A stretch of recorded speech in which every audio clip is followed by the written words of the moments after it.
तो जैसे कि हमने बताया ये काम्य वन जो है इसे आदि वृंदावन भी कहा जाता है और महाप्रभु के आने से पूर्व इसे ही वृंदावन के तौर से देख लेते हैं। जब श्रीमन चैतन्य महाप्रभु ने प्रकट हुए और प्रकट होने के बाद जब उन्होंने गोस्वामियों को ब्रज में भेजे तभी जो वास्तविक ब्रजभूमि है वो प्रकट हुआ। जब गोस्वामी यहाँ आए देखे कि जो शास्त्र में वृंदावन के विषय में वर्णन है वो सब चिन्ह जो है यहाँ नहीं है। तो वृंदावन में क्या होना चाहिए? जब भगवान वृंदावन में लीला कर रहे थे तो विशेष संकेत ये कि वृंदावन में जमुना होना चाहिए। तो यहाँ तो जमुना है ही नहीं, काम्य वन के आसपास जमुना बहती नहीं। तो जमुना कहाँ है? न मथुरा के पास जो वन है मथुरा नगरी में वही वृंदावन है। और क्या है? न केसी घाट, कालियदह, ये सब जो है वृंदावन की स्थली है। तो इससे हमारे आचार्य लोग पता लगाए और हमको वृंदावन की खोज करके दिए। लेकिन वृंदावन में जैसे ही प्रभाव है वैसे ही ये काम्य वन का भी प्रभाव है, क्योंकि ठाकुर जी इस ब्रज 84 कोष में अनेक स्थल पे भ्रमण करते हुए अनेक लीलाएं की। तो ब्रजमंडल में विशेष करके महत्वपूर्ण 12 वन है। तो 12 वन में से 12 वन क्षेत्र में ये चौथा नंबर का जो वन है यह है काम्य वन। और काम्य वन में भगवान की बहुत से लीला स्थली है और खास करके भगवान के अनेक जगह चरण चिन्हों का दर्शन मिलता है। आपको वृंदावन में मिलेगा नहीं। क्यों? क्योंकि वृंदावन में भगवान ने तो जमुना के किनारे में लीला की, तो जमुना जी ने सब पद चिन्ह को रज के साथ बहा लिए, तो इसलिए कोई चिन्ह इतना मिलता नहीं है। तो थोड़े बहुत लीला के द्वारा जो चिन्ह है गोवर्धन के ऊपर है, लेकिन भक्त लोग गोवर्धन चढ़ नहीं सकते हैं। लेकिन यहाँ भगवान की जो लीला हुआ है गोप बालों के साथ, गोपियों के साथ, तो सब लीला स्थलियों का खास करके चरण चिन्ह हमको भगवान का यहाँ प्राप्त होता है। तो काम्य वन में विशेषतः जैसे आप वृंदावन में हमारे आचार्यों के स्थापित 3 मुख्य ठाकुर जी का दर्शन प्राप्त होता है, गोविंद, गोपीनाथ और मदन मोहन। तो वृंदावन में भी तीनों ठाकुर जी का बड़े बड़े मंदिर है और यहाँ भी मंदिर है। तो कारण क्या है? तो कहते हैं कि मुगल बादशाह औरंगजेब जब दिल्ली सल्तनत में बैठकर उसने ब्रजभूमि को तहस नहस करने का विचार कर लिया, तो ठाकुर जी को जो है राजा मान सिंह, जयपुर के राजा, उन्होंने ठाकुर जी को सभी वृंदावन के सभी ठाकुर को बैलगाड़ी में लाद कर लेके गए। कहा जाता है कि यहाँ आकर कुछ समय के लिए जो है तीनों ठाकुर कुछ दिन के लिए जब राजा लेके जा रहे थे, तीनों गोविंद, गोपीनाथ, मदन मोहन यहाँ कुछ दिन तक यहाँ रुके थे, जिसके कारण जब जयपुर चले गए उनके प्रतिभू मूर्ति यहाँ बनाकर उनकी सेवा पूजा चल रही। तो ये विशेष स्थान है।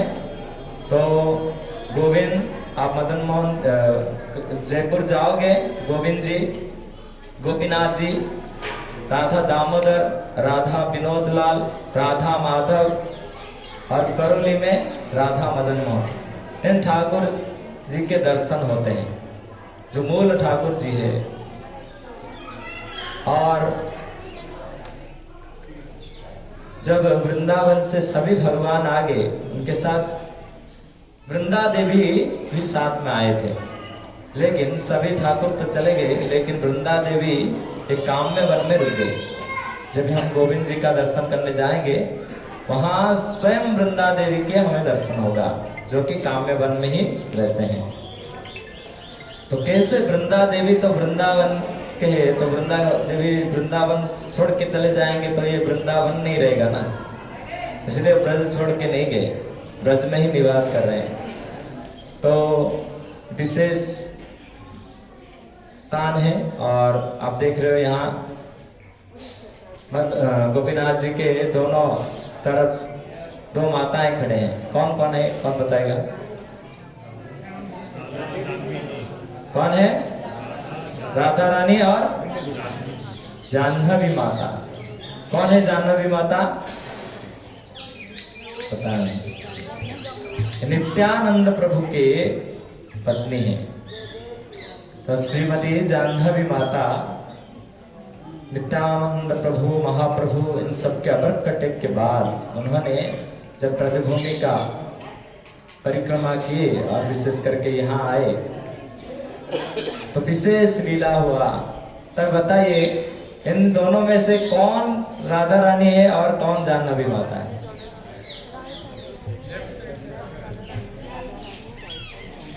कृष्ण के वो साइड जो खड़े हैं, जो राधा रानी का स्थान है, वहां अभी कौन खड़े हैं? जाह्नवी माता है। राधा रानी ने उनके लिए वो स्थान छोड़ दिए, वो कहाँ आ गए? कृष्ण के राइट हैंड साइड में आ गए। तो भक्त लोग वर्णन करते हैं, जब जाह्नवी माता यहाँ आए, गोपीनाथ जी का उन्होंने आरती किया और आरती करके वो जाने वाले थे, गोपीनाथ ने उनका पल्लू पकड़ा और खींच के अपने बाजू में खड़ा कर दिया। तो साक्षात अर्च विग्रह के रूप में जाह्नवी माता तो यहाँ निवास करते हैं। और एक काम्य वन क्षेत्र में अनेक भगवान की लीला स्थली है। विशेष करके हम बद्रीनाथ, केदारनाथ, ये सब धाम की, चारों धाम के दर्शन किए। तो जो चारों धाम का फल हिमाचल में जाकर बड़े बड़े पहाड़ चढ़ के मिलते हैं, यहाँ आपको भगवान ने छोटे पहाड़ चढ़ा के दे दिए। तो ज्यादा मेहनत नहीं करना पड़ेगा आपको। हाँ, भगवान जानते हैं ये लोग इतने में थक जाते हैं, कोई उल्टी कर रहा है, कोई बेहोश हो रहा है, कोई क्या हो रहा है। हाँ, इतने में हालत खराब है, वहाँ क्या जाएंगे। हाँ, अच्छा है ब्रज में आते रहिए, ब्रज में सब कुछ है। कृष्ण ने हाँ सब अपने चरण में रखा है। तो ब्रज क्षेत्र जो है कृष्ण का, सभी तीर्थ यहाँ मौजूद है। तो इसलिए हम चरण दर्शन की भगवान का चरण पहाड़ पे तो अलग अलग यहाँ कुंड भी है और भगवान की अलग अलग स्थली है। और विशेष करके आप फिसलिन शिला पे सब फिसले। हाँ, तो फिसलिन शिला जो है वहाँ खास करके ललिता सखी के विवाह का स्थान है। वहाँ ललिता सखी और सभी सखियों के साथ वहाँ फिसलते थे। तो आप देखे होंगे वो पर्वत का सारा चट्टान जो है अलग कलर है, लेकिन जो फिसल जगह है वो लाल है। क्यों है? क्योंकि कहते हैं सब गोपियां पैरों में क्या लगाते थे? हाँ, क्या बोलते हैं हिंदी में? जो भी है। तो इसके कारण वो लाल लाल वो भी हो रहा है। तो ये लीला स्थली अब चैतन्य महाप्रभु का भी आप देखे होंगे पद चिन्ह इसका मंदिर के द्वारा स्थापन किया गया, क्योंकि महाप्रभु जिस स्थान में गए हैं। हाँ, तो नरोत्तम दास ठाकुर कहते हैं शेषव स्थान हेरिबु आमे प्रणय भगति संगे गौर अमार जेसव स्थान हेरिल भ्रमण रंगे।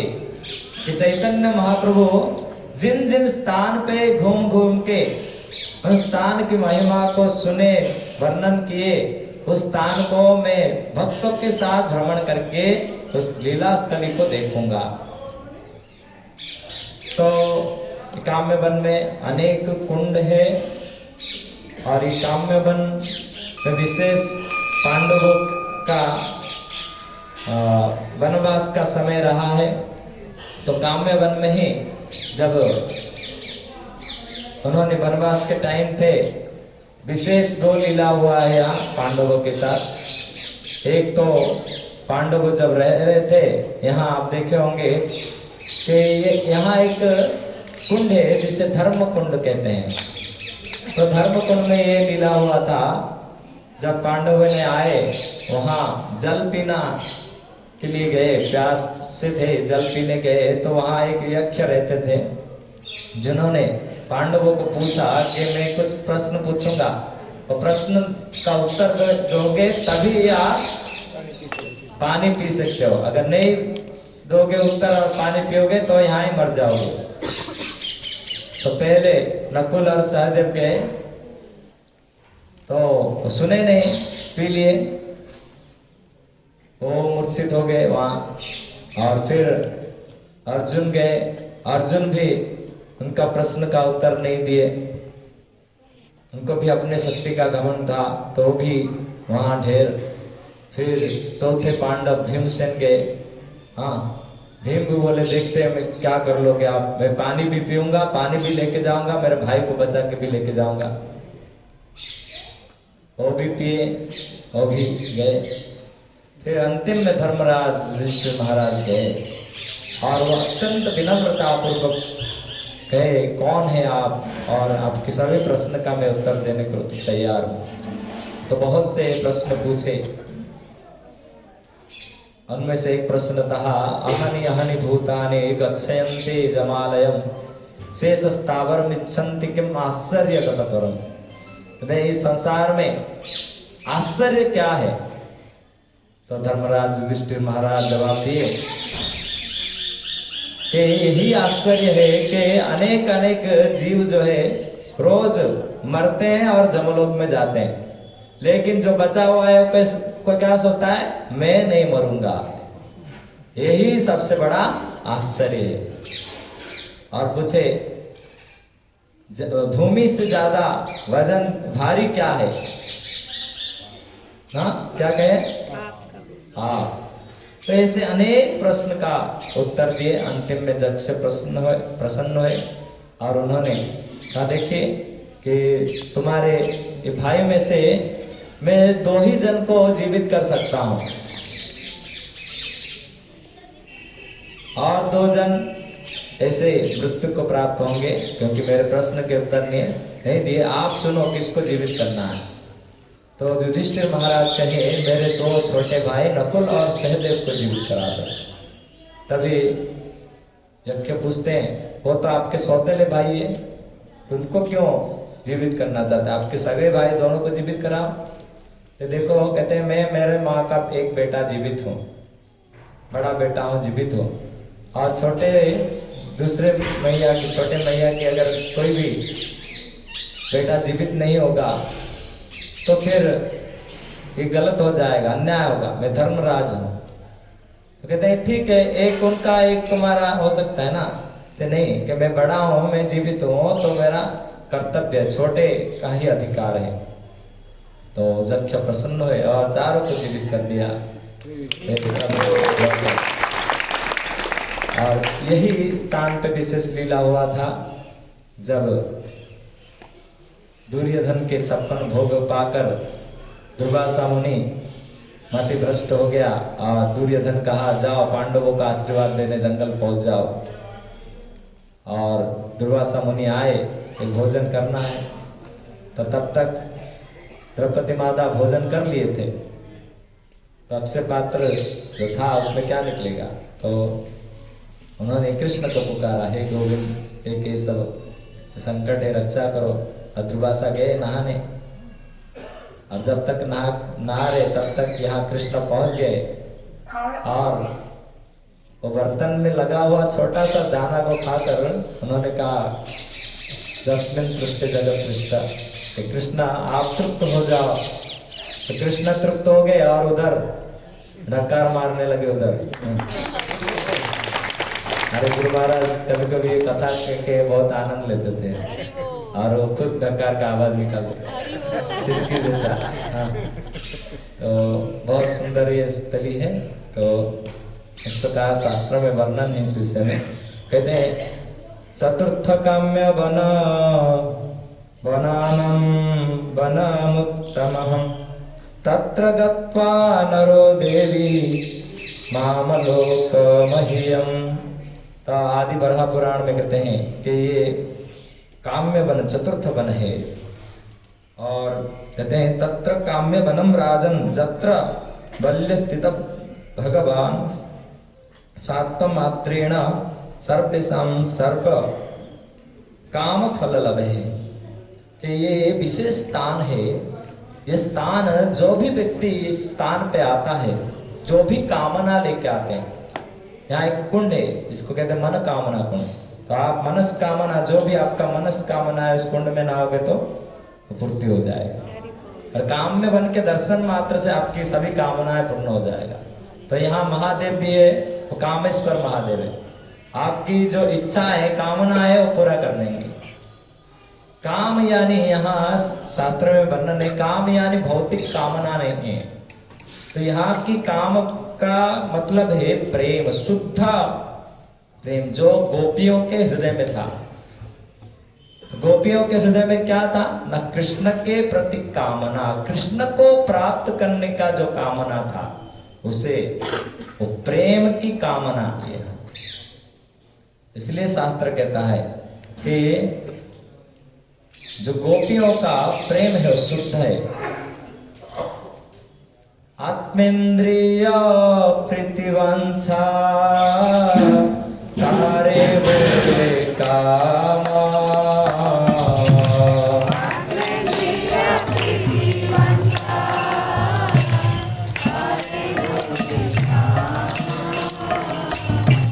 कृष्णेंद्रिय प्रीतिवंशा हरे प्रेम नामा।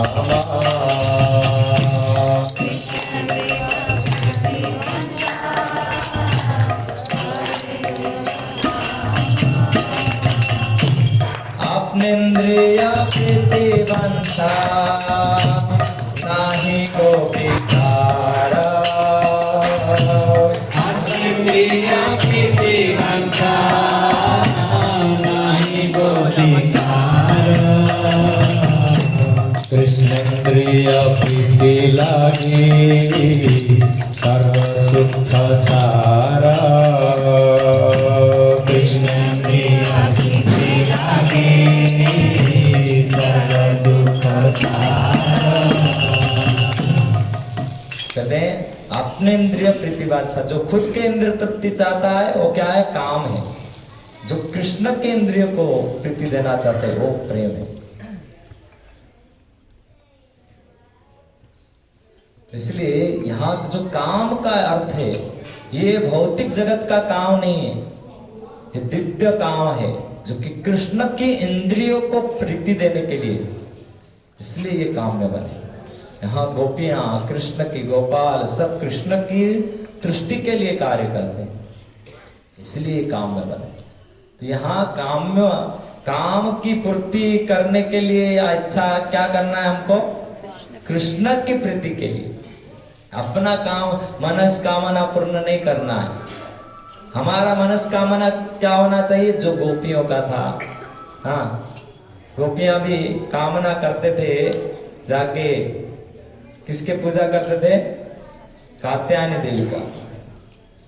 नंद पुत्र सुतम देवी देही में पति ममा। कहते नंद के जो लाला है वो पति के रूप में हमें मिल जाए, गोपी लोग ये प्रार्थना करते थे। तो ये ऐसे कृष्ण को सुख देने के लिए इच्छा होना चाहिए। तो इसी प्रकार ये बहुस्थली है। तो एक विमल कुंड है जहाँ की कहा जाता है पूर्व काल में एक राजा हुए सिंधु प्रदेश में, जो कि अभी पाकिस्तान में है। और राजा के 1 करोड़ कन्याएं थी। विवाह का उम्र हो गया, कोई नहीं मिल रहा था।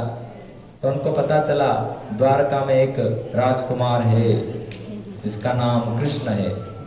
तो उन्होंने अपने दूतों को भेजा, जाओ मेरे बेटियों का प्रस्ताव लेके कि मेरा सभी बेटियों का विवाह करना है। आप तो केवल 16,100 रानियों का नाम सुने हो, 108, 1 करोड़ कहाँ से आएगी। तो करके संहिता वर्णन करता है पूर्व अयोध्या कांड में जितने मुनि ऋषियों ने राम जी को देख के मोहित हो रहे थे और पति के रूप में चाह रहे थे, क्योंकि राम जी एक प्रतिव्रता थे। उस समय कहते मैं अभी किसका मनस्कामना पूर्ण नहीं करूंगा, जब मैं द्वापर में आऊंगा अनेक स्त्रियों को ग्रहण करूंगा तभी विवाह करना।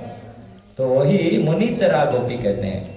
तो उन्होंने विमल राजा के पुत्री के रूप में ग्रहण जन्म लिए और कृष्ण को जब प्रस्ताव मिला, कृष्ण गए जाके विवाह करके यहाँ आए। इस क्षेत्र में जब आए तो यहाँ सभी तीर्थ का झुंड लगा, लेकिन पुष्कर तीर्थ नहीं आया। तो भगवान ने दो कहानी है तो मिक्स हो गया अभी। तो पहले तो जो राजाओं के रानियों को विवाह करके लाए कृष्ण, तो यहाँ कृष्ण के साथ उन्होंने बहुत रास रचाया। और रास रचाते हुए जो उनके शरीर से पसीना निकला, उस पसीने से वो विमल कुंड बना, जो कि हम अंतिम में आज अंतिम पड़ा हुए हो। हाँ, तो वहां जाएंगे तो वो कृष्ण प्रेम का जो श्वेत है, पसीना है, वो कुंड में वो कुंड बना। और दूसरा प्रसंग वही कुंड का ही आता है कि सारे तीर्थ को भगवान ने बुलाया, लेकिन पुष्कर तीर्थ नहीं आया। तो पुष्कर तीर्थ नहीं आया तो भगवान इच्छा की और भूमि से एक जल की धारा प्रकट हुई। उस धारा से एक स्त्री प्रकट हुई, जिसके साथ भगवान कई समय तक जल क्रीड़ा किए, रास क्रीड़ा किए। और भगवान कहे तुम्हारा नाम विमला है, और विमला देवी के नाम पे आज भी उस कुंड के पास विमला जी का मंदिर है। और भगवान ने उनके साथ क्रीड़ा करके वहां तली दिया, तो उसके लिए भी उस स्थान को विमल कुंड भी कहा जाता है। तो कहते हैं कि जो भी व्यक्ति उस कुंड में स्नान करेगा सभी तीर्थ और खास विशेष करके पुष्कर तीर्थ स्नान का फल प्राप्त कर लेगा। इस प्रकार भक्ति रत्नाकर में खास करके वर्णन है जसोदा कुंड और नारद कुंड, ऐसे अनेक कुंड है, लेकिन हमारे पास समय नहीं है क्योंकि आगे मंदिर से बंद हो जाएगा। तो यहाँ मैं विराम दूंगा, तो आगे हम दर्शन करेंगे। मदन अभी जी जाएंगे 84 खंबा, फिर 84 खंबा से मदन मोहन जी का दर्शन करके गोविंद देव का दर्शन होने के बाद हम वहाँ कुंड में जाएंगे, विमल कुंड।